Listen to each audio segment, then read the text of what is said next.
이 출애굽 12장은 10번째 장자의 재앙과 유월절을 중심 내용으로 다루고 있습니다.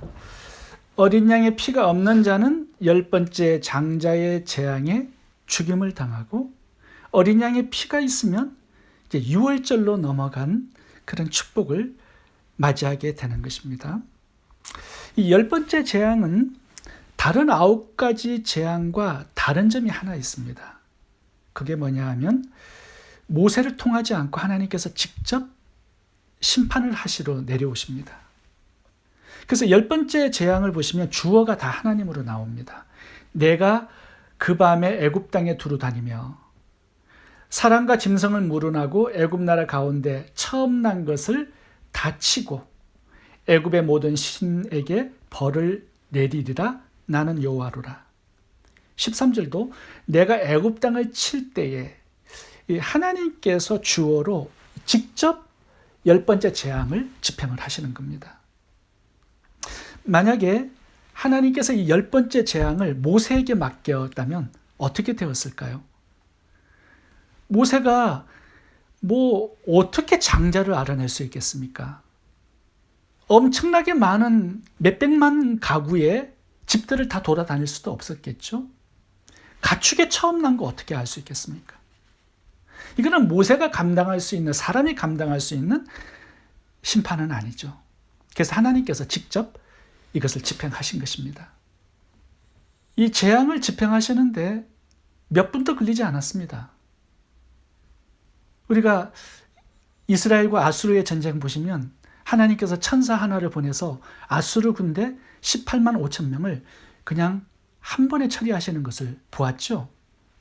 10번째 재앙도 마찬가지입니다. 몇 분 걸리지 않았을 것 같습니다. 밤에 시작해서 밤에 끝내버립니다. 그리고 실수하지 않으십니다. 장자가 누군지 정확하게 죽이십니다. 어떻게 수백만 가구의 장자와 모든 집안의 식구 구성원들을 다 아셨을까요? 암수의 성별을 구별하는 거, 그 서열까지 구별하는 거, 하나님의 전지전능하심에 놀라게 됩니다.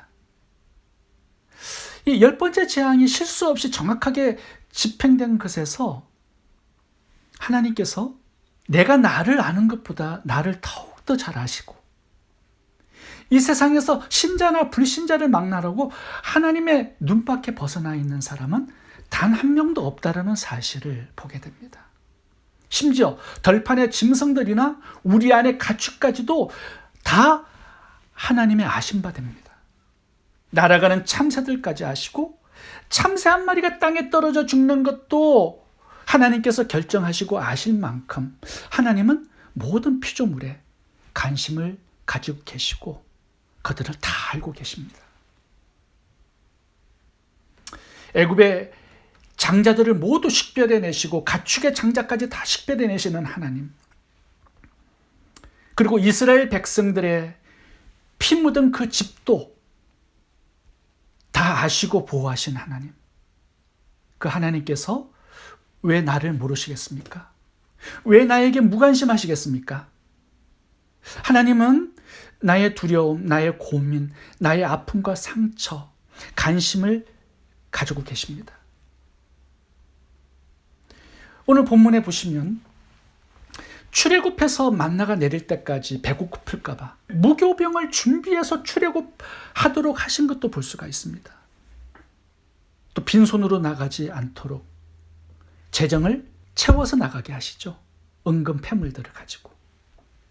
창세전에 나의 구원을 계획하시고 예수님을 죽여서 나를 살리신 것을 보면 하나님은 나보다 나를 더 잘 아시고 정말로 나를 사랑하시고 나에게 관심이 참 많다라는 사실을 오늘 본문에서 보게 됩니다. 두 번째, 하나님은 나의 억울함을 갚아주시는 하나님이십니다.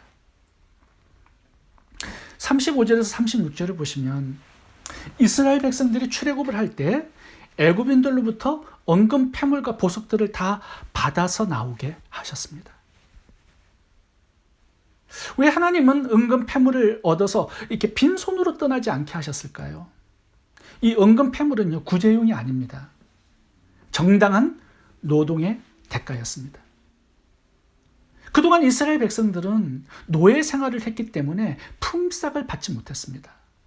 강제 노역에 시달리면서 그에 합당한 노동의 대가를 전혀 받지 못했던 것입니다. 하나님께서 400년의 밀린 품삯을 다 받아내서 챙겨 나오게 하신 것입니다. 오랜 세월 손해보고 억울한 일 당한 것을 하나님께서 보상해 주시고 갚아주시는 그것을 보게 됩니다. 하나님은 성도의 억울함을 갚아주시는 하나님이십니다. 내가 당한 억울한 일, 원통한 일, 손해본 거 다 보상해 주시고 갚아주신다는 이 믿음을 가지고 살면요, 실망하지 않고 희망을 가지고 살 수 있습니다. 창세기 29장을 보시면 야곱의 이야기가 나오는데요. 야곱은 삼촌 라반의 집에서 아내를 얻는 조건으로 14년을 무상 노동을 제공했고요.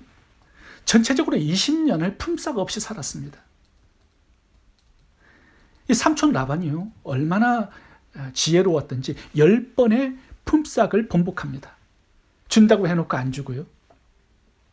억울한 일 당하면서 20년의 세월을 보낸 겁니다. 근데 결론을 보시면 하나님께서 개입하십니다. 그리고 삼촌 라반과 약속을 하죠. 얼룩달룩하고 점 있는 짐승은 전부 다 야곱의 것이 되게 하겠다라는 조약을 맺습니다. 왜냐하면 짐승이 그렇게 안 나오거든요.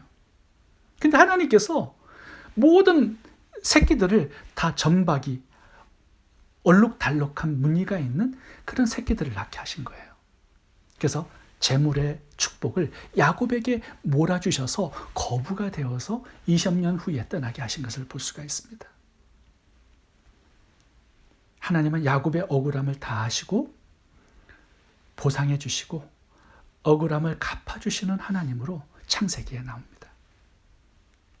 저는 사무엘하 6장을 보면 오랫동안 하나님의 법궤를 블레셋에 빼앗기죠. 근데 이제 이 법궤를 다윗이 예루살렘으로 옮겨옵니다. 근데 제사장이 어깨에 매지 않고 소수레에 싣고 오죠. 소가 펄쩍 뛰니까 이 법궤가 쓰러지려고 하는데 웃사가 그 법궤를 붙들다가 적사해서 죽습니다.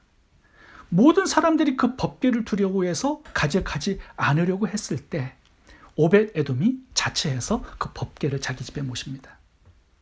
하나님께서 그 집에 복을 주셨더라, 이 단어가 기록되어 있습니다. 하나님은 하나님을 향한 그 헌신, 그 수고에 충분하게 보상해 주시고 갚아주시는 하나님이십니다. 이스라엘이 400년 넘게 학대받으며 얼마나 복수하고 싶은 마음이 많았겠습니까? 그 마음을 아신 하나님께서 내가 애굽을 칠 것이고 너희 조상적부터 밀린 품삯을 내가 다 받아서 너희들에게 챙겨주겠다라고 하신 것입니다. 저도 이때까지 살아오면서 손해본 일도 많고요, 억울한 일 당한 적도 많습니다.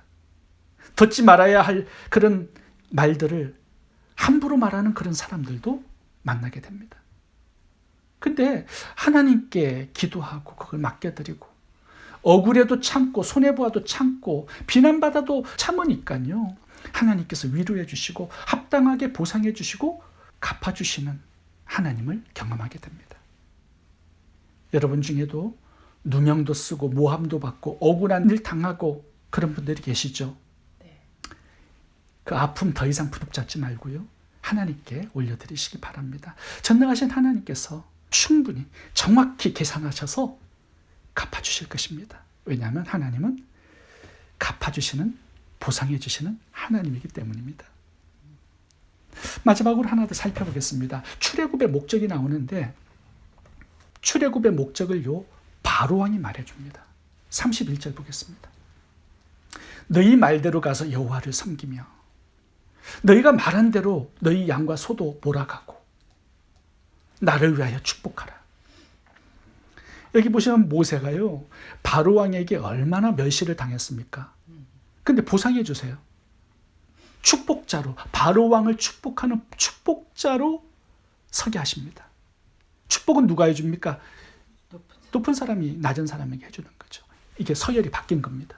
하나님은 이렇게 하나님을 위해서 헌신하고 또 억울함을 참고 인내하면서 지속적으로 하나님을 섬길 때 결론은 하나님께서 다 갚아주시고 포상해 주신다고 말씀합니다. 너희 말대로 가서 여호와를 섬기며, 이거는요 매 재앙을 줄 때마다 하나님께서 말씀해 주신 부분이에요. 그래서 모세가 바로왕에게 얘기하죠. 이스라엘 백성들을 가게 하십시오. 왜냐하면 광야로 나가서 하나님을 섬기고 예배해야 하기 때문입니다. 그러니까 지금 결론 끝에서 얼마나 많이 들었든지 바로왕이 이걸 기억하는 겁니다. 출애굽의 목적은 여호와 하나님을 예배하고 섬기는 것이구나. 네가 말한 대로 그동안 가서 여호와를 섬겨라. 이제 바로왕도 출애굽의 목적을 잘 알고 있습니다. 내 속에 박힐 만큼 많이 들어서 암송하고 있었던 것이죠. 우리가 출애굽의 목적을 바로 알아야 합니다. 그거는 구원이 목적이 아니에요. 하나님을 섬기는 것이 목적입니다. 하나님을 예배하는 것이 목적이에요. 그러니까 우리가 하나님을 예배하고 하나님을 섬기고 있다면 우리는 출애굽한 사람입니다. 그렇지 않으면 여전히 애굽 땅에 살고 있는 사람이죠. 출애굽하는 시점에서 다시 한번 하나님께서 강조하고 있습니다. 너희들이 왜 출애굽하는지 그 목적을 분명히 알라는 겁니다. 바로왕을 통해서 다시 한번 강조하고 있는 것이죠. 우리가 구원받으면 당연히 천국을 가게 되어 있는 거죠.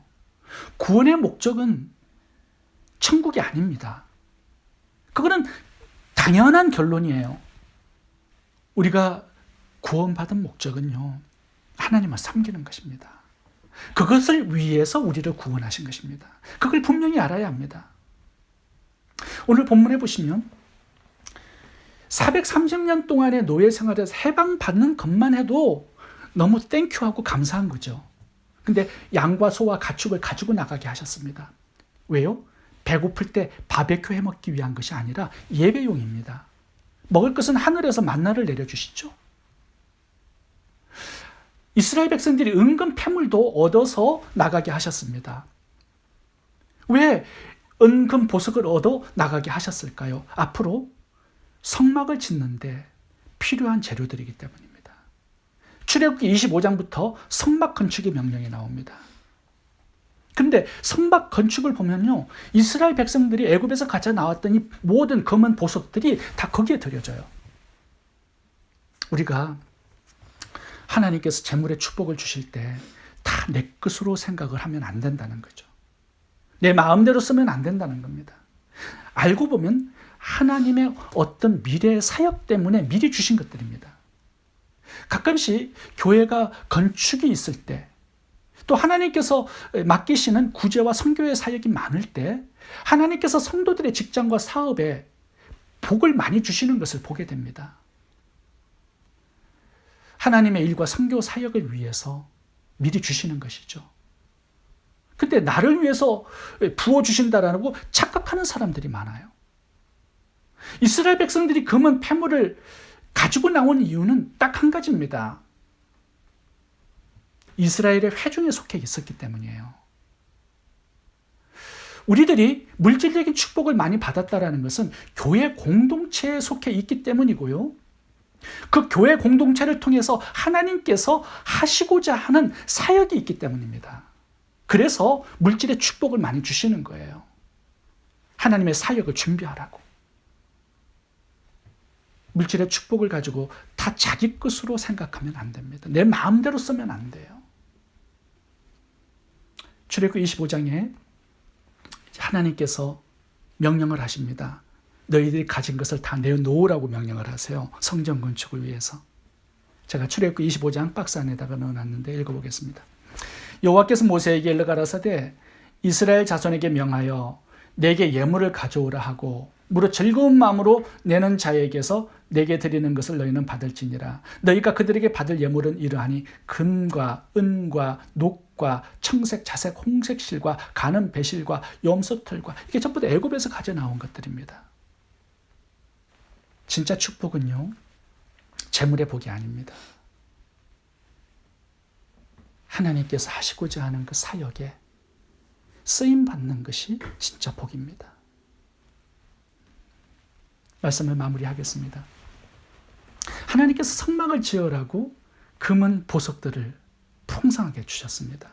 그런데 이스라엘 백성들이 처음에 그 금과 은과 보석을 사용한 곳이 어디였을까요? 성막이었을까요? 아닙니다. 금송아지 만드는데 그걸 드립니다. 참 하나님의 마음이 굉장히 아팠을 것 같아요. 이것 때문에 주신 건데 그걸 가지고 우상을 만들고 있습니다. 우리가 깨어있지 않으면 이렇게 헛되게 하나님 주시 재물을 쓰게 된다는 거죠. 우리가 하나님께 드리지 않는 것은요, 다 금송아지에게 가는 것들입니다. 세상의 신들에게 다 가는 것들이에요. 하나님의 사역이 얼마나 손해가 될까요? 하나님이 주신 재물이 금송아지에게 가지 않도록 하나님을 예배하고 섬기는데 즐거이 헌신하고 드릴 수 있기를 바랍니다. 그래서 출애굽의 목적, 나를 구원하신 목적을 잘 이루어 드리는 그런 하나님을 기쁘시게 하는 인생이 되시기를 바랍니다. 출애굽의 목적은 하나님을 예배하고 섬기는 것입니다. 기도하겠습니다.